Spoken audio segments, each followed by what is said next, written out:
I don't know what part of the internet you've been visiting, but you've probably come across videos on how to be a high value woman, how to be a high value man, how to be a high value this, how to be a high value that. Being a high value person is not just about external success. It is not just about material wealth. It is not just about external validation. It is about you and what you feel inwardly. And when you feel that way and you continue to self-improve and you continue to do what it is that works for you physically and mentally, it would be apparent to others. So don't even worry about how people see you. People will definitely notice the changes if they are positive changes. So focus on you. So in this video, I'm going to be sharing with you how to be high value to yourself. You know, the kind of high value improvements that you would see yourself and be proud of yourself for. You'd see yourself and tell yourself that, oh my God, I'm here, I have made it, I really respect myself. So we're going to have this conversation on how to be high value. Hi, if you're new here, I'm Z, and on this channel I share a lot of useful self-improvement content on education and general self-improvement information. So if you're new to the channel, you're welcome to the family. Get a cup of water, get a cup of coffee, whatever, get comfy, and let's have a conversation on being high value. High value people have a high sense of self-worth. So if you feel worthy in yourself, you then would feel more inspiration to do the work on yourself that would actually help you get to your final destination. So how do you build self-worth? I know a lot of us have traumas. I know a lot of us have been through so many different situations that have made us feel like we are not enough, made us feel like we don't deserve the good things in life, and this can be very challenging, right? So how do you work on your self-worth? Because I know that not everyone can afford therapy. If you can afford therapy, that would be great. But if you cannot afford therapy, how can you work on your self-worth? One of the ways in which you can work on your self-worth is to affirm it to yourself. So positive self-talk is really important. So remind yourself, I am worthy, I am beautiful, I am intelligent, I am kind, I'm unique, you know, because you are. So look at yourself in the mirror and talk to yourself. So it's a chemical thing. It's in the mind. You have to recalibrate. You have to change how you're thinking about yourself. One of the things that I do, for example, when I wake up in the morning, is that I have favorite affirmations on YouTube. So they're affirmation videos. So I just listen to it. One of them is called Affirmations for Black Women. I am a beautiful Black woman. I am whole. I am wholeness. I am complete as I am. I love myself unconditionally. I just listen to it, and sometimes I say it alongside. So these are things that you already are, but you need to affirm it to yourself. I have another video which is affirmations for positive thinking. So I love myself. I am worthy. I'm confident in myself and my worth. So that is one thing you can say. Finally, you can just write this thing and put it somewhere. So for instance, I have some affirmations on my mirror that I have written down by myself, and I just see them and I just think about them. Another quick thing that I'll share with you that I got from therapy is that you can just put a reminder on your phone, and immediately you see the reminder, you are reminded to think for a second and say those affirmations to yourself. So I have a reminder on my phone at a specific time of the day, and when I see it, I remember and I say my affirmations to myself. So affirmations have to be things that you're working on and what exactly it is that you want to remind yourself on, if that makes sense. So self-worth is absolutely important, and I want you to build yourself up and let go, release the trauma, release the anxiety that does not serve you, and focus on your worthiness and believe truly that you are worthy of all of the good things. Next thing is self-awareness. Self-awareness, I find that a lot of people tend to not pay attention to. So if you do not know yourself, it's easy for people to toss you around. It's easy for people to control you. It's easy for you to be unable to control yourself and your reaction to to stuff. So how do you cultivate self-awareness? One of the ways in which you can cultivate self-awareness is by reflecting on yourself. Like, just sit down and reflect. You know, what decisions have I made in the past, and how did I get there, and what did not serve me in that situation. Also observe your thinking patterns. How do I think when I'm around this thing? Also just observe how you react to certain things. So I personally have begun to observe certain things. Maybe I just finished a phone call with a particular person, and hours later I just don't feel okay. And then I'm like, why do I feel like this? I woke up in the morning, I was okay, I was in good spirits, but then I'm like, okay, it was after that phone call that I started feeling this way. And then you observe the patterns. Each time I finish interacting with someone, this particular person, this is how I feel. Or each time I interact with this particular person, I feel very inspired, my spirits are up, and I really feel motivated. Or each time I work out, this is how I feel. Each time I don't work out, this is how I feel.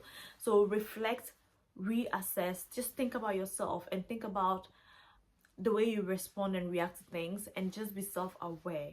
And that would go a long way to guide you, I promise you, to guide you to avoid certain kinds of trauma, certain kinds of ill decisions or things that would not serve you. The next thing I find that a lot of people have a hard time doing is setting healthy boundaries. Set clear boundaries. And let's just sit on this a little bit. Sometimes when we talk about certain boundaries, we are always thinking about setting boundaries with other people. You have to be able to set boundaries and uphold those boundaries even within yourself, right? So that's where self-control comes in. That's where self-respect comes in. What are your own personal boundaries? So for example, you have decided that you're not going to be eating around 7 p.m. or 10 p.m., right? And if you do not respect those boundaries, then it means that you're not respecting yourself and then the boundaries you have set for yourself. Or you have decided that you're not going to go to a certain place, or you're not going to hang out with a certain person, or you're just not going to do certain things at all because they do not serve you. You have to respect yourself enough to uphold those boundaries. And sometimes when you uphold your own boundaries, people tend to respect those boundaries because they see you holding yourself up to those standards and those boundaries. So the first thing you have to do is respect yourself enough to set clear boundaries for yourself and stick to those boundaries. You know what I mean? Like, stick to those boundaries. Don't feel the need to, oh, it's just me. So because sometimes when you let your boundaries go that way, it's like you're not even valuing yourself, because your boundaries are there to protect you. Now let's talk about setting boundaries with people. Setting boundaries with other people can be the tricky part, because a lot of us are people pleasers. A lot of us don't want to ruin relationships. A lot of us don't want to come across as being unfriendly or whatnot. But you may have observed, or if you are yet to do this, you would observe it with time, that the people who get offended by your boundaries are the people who really did not care much about you and who were just there for their own benefit. The people who care about you may get uncomfortable about the boundaries at the beginning, but would get used to it and would understand, and there will be no big deal. So you have to be firm when it comes to your boundaries, and you can communicate your boundaries, but most importantly, you have to show people your boundaries. You don't always have to tell them, oh, these are my boundaries. No, let people see your boundaries. And if you find that non-verbal communication whatsoever doesn't work, then you can communicate your boundaries in a kind, respectful way. If you find that the people keeps breaking your boundaries, then you can remove yourself from that situation. Being high value comes with making some hard decisions, and these decisions include decisions that would ultimately work to your good. So set clear boundaries, set healthy boundaries, and hold yourself up to those standards and those boundaries. People who are high value are committed to continuous personal development. What is continuous personal development? Watching this video, for example, means that you are thinking about being high value, and you want to develop. So you can learn stuff on YouTube, you can self-educate. One of the things that we tend to undermine is self-education. Formal education is good, but formal education can only take you so far. You have to learn to develop. Are you learning how to communicate? Are you learning how to network? Are you learning how to code? Whatever it is that you want to learn, continuously develop yourself. You can join a cooking class, you can learn a new skill on YouTube, you can join a new sports team. You can, all of these things are tenets or are traits of people who are high value. So continuously develop yourself, learn to develop yourself, take up that new course, sign up to those. There are lots of free resources online that you can learn new things from. So please don't sleep on that. Continuously develop yourself. The next thing is your health, right? High value people prioritize their health. I'm going to start with first of all, your physical health, and then secondly, your mental health. I started therapy because I knew that I wanted to work on certain things, but most importantly, I just wanted to become my best self. And I think when people asked me, and sometimes I just said that to them, one of the reasons is because I want to become my best self. They don't really understand. And as I said here, I'm gonna go back to therapy because I just want to make a commitment to doing this at least once a year, hopefully, fingers crossed, just to be able to work on my mental health as well.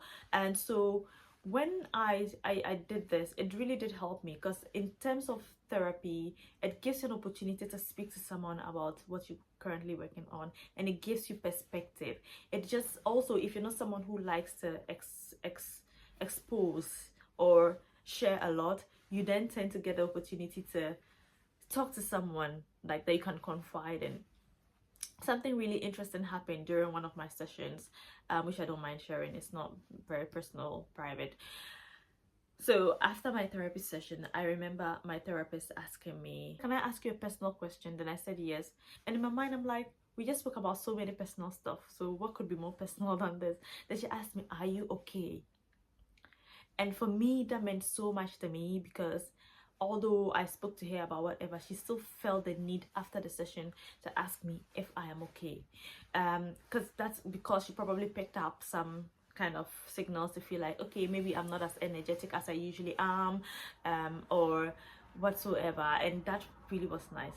But if you do not have access to therapy, definitely mindfulness and meditation, this helps a lot. I have seen people share various techniques on mindfulness and meditation online. You can check them out and do what works best for you. If it's, you just want to sit down and meditate, if you want to do that first thing in the morning, if you want to do that late at night, it's good for your mental health. And so just think about it. Find find ways to inspire yourself mentally and work on your mental health. The next one is your physical health. You can't let that go. Think about your personal hygiene. Please, please, please, please, please, please, please, please. Think about your personal hygiene and actually take care of your personal hygiene, oral health, and just your skin, and take a shower. I know it sounds very basic, but I just had to say it. Take a shower at least once daily. The norm is to do it twice daily, at least where I'm from, and how I was raised. But at least once daily, take a shower, take care of yourself, take care of your hair, take care of your skin, just take care of your overall health. Watch what you eat. Work out. You don't need a gym membership to work out. If you can't afford a gym membership, work out at home. Before I even sign up to the gym, I would work out in my bedroom. I just search maybe 10 minutes workout for beginners on YouTube, and they are very really good coaches, fitness coaches on the internet, sharing free resources and free videos teaching you what to do. Yoga, you can just watch a video on YouTube and do yoga, and all of these things are good for your health. So high value people prioritize their physical and mental health, and I want you to do that too. Prioritize your physical and mental health. If you're high value, you want to be independent, right? You have to be self-sufficient to a degree. And we all live in a community, we live in societies. You can't live in a silo. You would need people one way or the other, but you have to be able to a large degree live, take care of yourself and work on yourself. I get it. Maybe you're watching this video, maybe you do not have a job, maybe you're still at that phase, but that is why we're doing all of this work, right? So continuous personal development, like I mentioned, it gets to a point where you know that, okay, I can take care of this for myself. When I finished uni and I still didn't have a job, I tried a number of things to do, and I remember one thing that really left an imprint on my mind was when I was doing this very small business. At some point I wasn't feeling well, and I took money out of that small business I was doing to buy medicine. It felt so good. It felt so good. And I just think it's important for us to all be able to get to a point where you know that I can take care of myself. So learn to search for opportunities, you know, do things that'll get to a point where you know that at least I can take care of myself. You know, I'm not waiting for a man to take care of me. I'm not waiting for anyone else to take care of me. Don't rely on other people. Take care of yourself. Do the best that you can and get to a point where you can take care of yourself. So yes, be ambitious. There's nothing wrong with being ambitious. Do all of this research. If you want to be part of the people who are doing all of the financial guru stuff, do your research, do it. You can become a millionaire. Like, people are doing stuff and making money, so please go ahead with that and make sure that you're able to become independent, and don't sleep on your ambition. It would help you in the long run. The next thing I'll talk about is relationships. Relationships are crucial, but I would also say definitely the people you hang out with can impact your life. They can have an impact on your values, and it's important. If you find that a certain friendship or relationship isn't serving you, don't feel the need to stay in that friendship or relationship. I have also spoken about boundaries as well. So if you are self-aware, you know yourself, you would know that this kind of friendship or relationship doesn't serve me. Just respect yourself. If you're in a relationship, be friendship, family, whatever, romantic relationship, respect yourself. Please respect yourself, and that in itself would also impact how people show up, you know. And I just want to say, set healthy boundaries, uphold your values, respect yourself and other people, and just don't treat people like trash. Don't treat people in a way that you wouldn't want to be treated. Just be nice to people. Be nice. Being high value doesn't mean you want to be here and then everyone else is here, right? I heard something which sounds quite simple but makes a lot of sense, that you are not important than anybody, and in the same way nobody is more important than you are, right? So just bear that in mind and treat people with kindness and respect.